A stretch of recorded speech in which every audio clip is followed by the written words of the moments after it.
When it comes to culinary delights, few cities can rival the vibrant, diverse food scene of Johor Bahru, or JB. As an energetic metropolitan city, JB has every cuisine you would expect.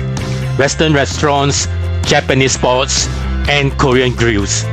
But also the traditional local food I grew up with, like local kopi, nasi lemak, and delicious Nonya flavors. One unique part of Johor Bahru food scene is that many local dishes are still prepared by locals, which is less common in Singapore, where foreign workers increasingly handling the cooking. While this shift is a natural result of urbanization and globalization, it is great to experience food made by locals who keep the culture alive. Increasingly, Malaysia is also seeing this trend too.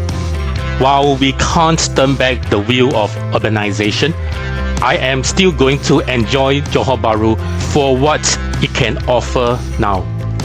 This time, I'm taking a relaxed trip with a friend to Johor Bahru, where we are there with no strict plan.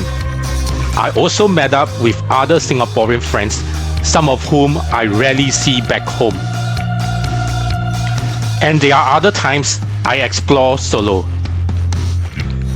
One of the best parts of eating in a group is getting to share a spread of dishes. So, follow along as I take you through everything I enjoy in 24 hours in Johor Bahru.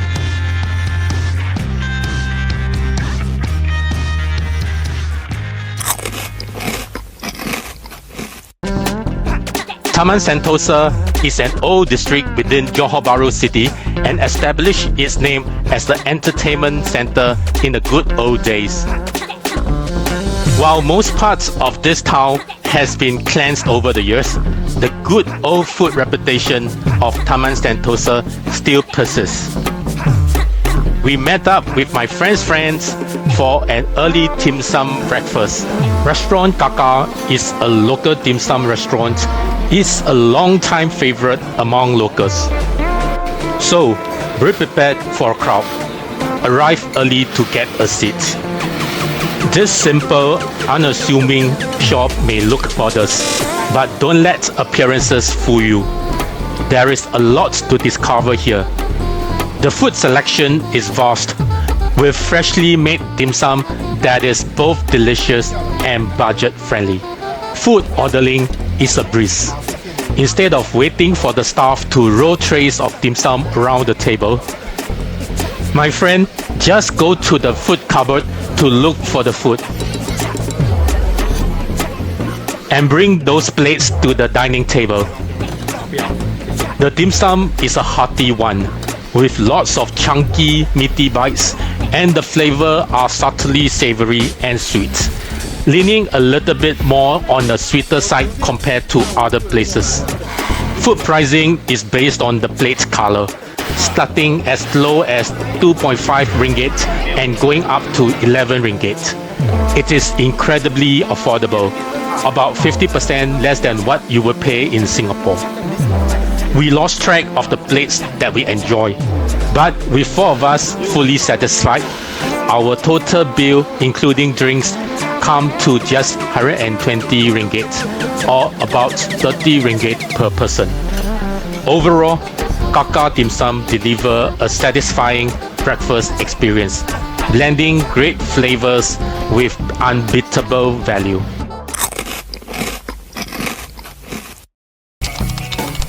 Pandan mutton soup. We are still walking around the condo development trying to check out the amenities of this suburb area.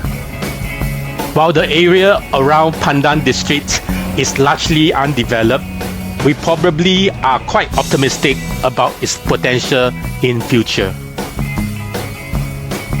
While at the Pandan resident showroom, we asked the property agent what are the popular nice food that we can go to. In the end, we are being thrown a couple of names. One of the names that was given is Pandan mutton soup. Just like many hidden food venues in Malaysia, this restaurant is hidden in the midst of a residential village. Unless you are guided by local or through word of mouth, you would never want to go so deep in a village for food. From afar, the exterior of the restaurant looked pretty quiet.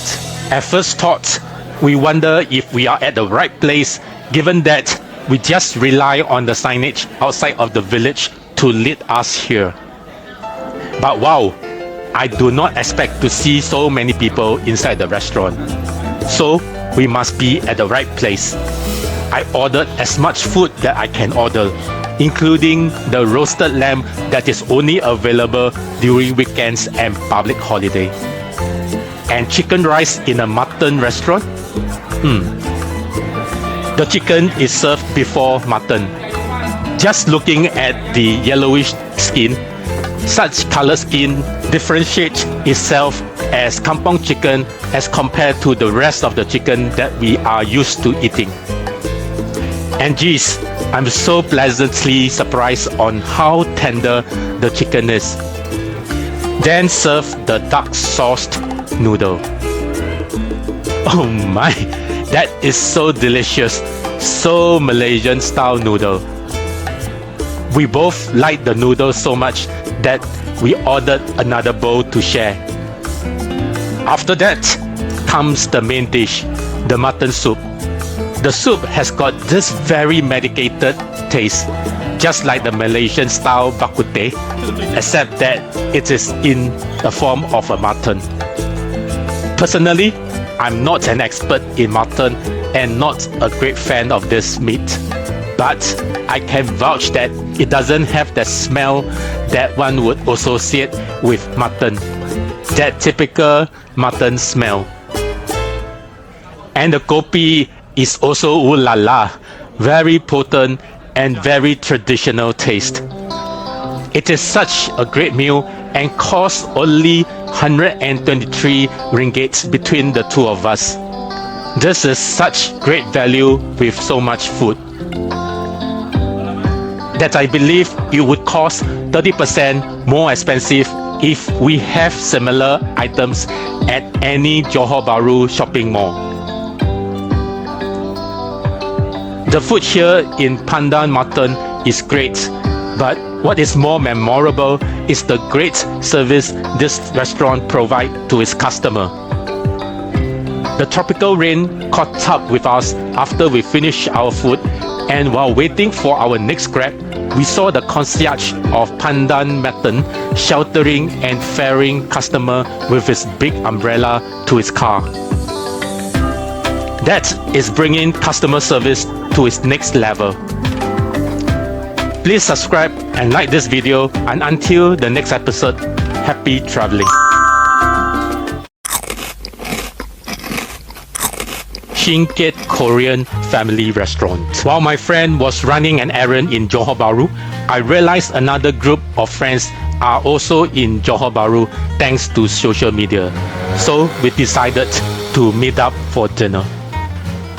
When we started suggesting places, 90% among us separately recommend Shik Korean Family Restaurant. I have not kept up with the JB dining scene development, so I happily went with the flow. Although a few other options were tossed around, we ultimately agreed on Shik, and I was curious to see if it would live up to the hype. The group of us arrived late on a Saturday evening, past 9 p.m. Yet the restaurant is still about half full.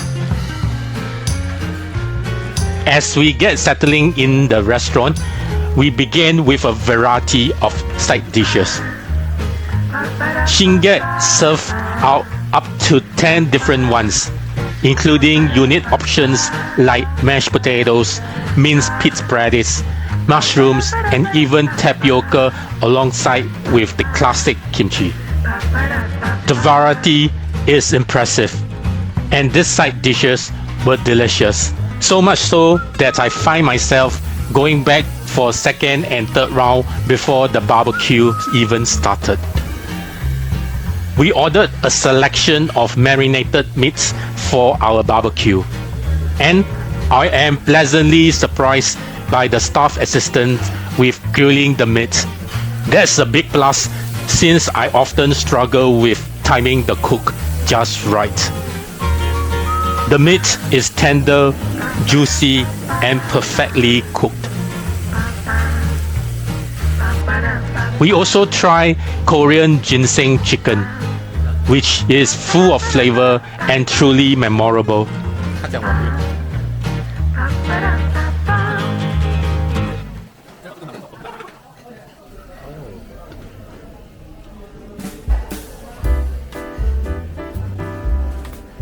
And of course, we couldn't skip the Korean pancake.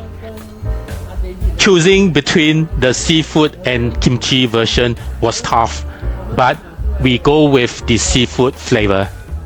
The pancake is a thin one with a satisfying crispy crust. It is loaded with ingredients and almost reminded me of a perfect cooked prawn cracker. The entire meal, including Korean wine Margoli, comes out to 230 ringgit for the 4 of us, which is less than 55 ringgit per person. For the quality and variety, it is well worth it.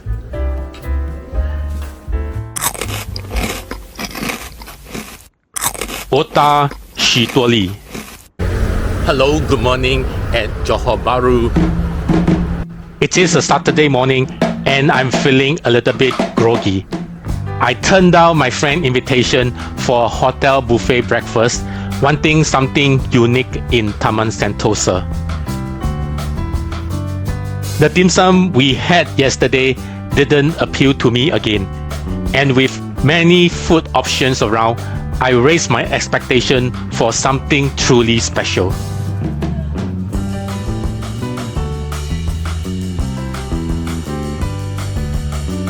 While wandering, I caught the irresistible aroma of barbecue wafting from a small shop, Otak Shiduoli.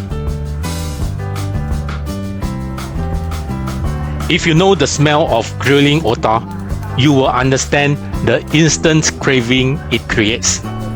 Whoever decided to grill the otak at the shop front is a genius because it is almost impossible to ignore.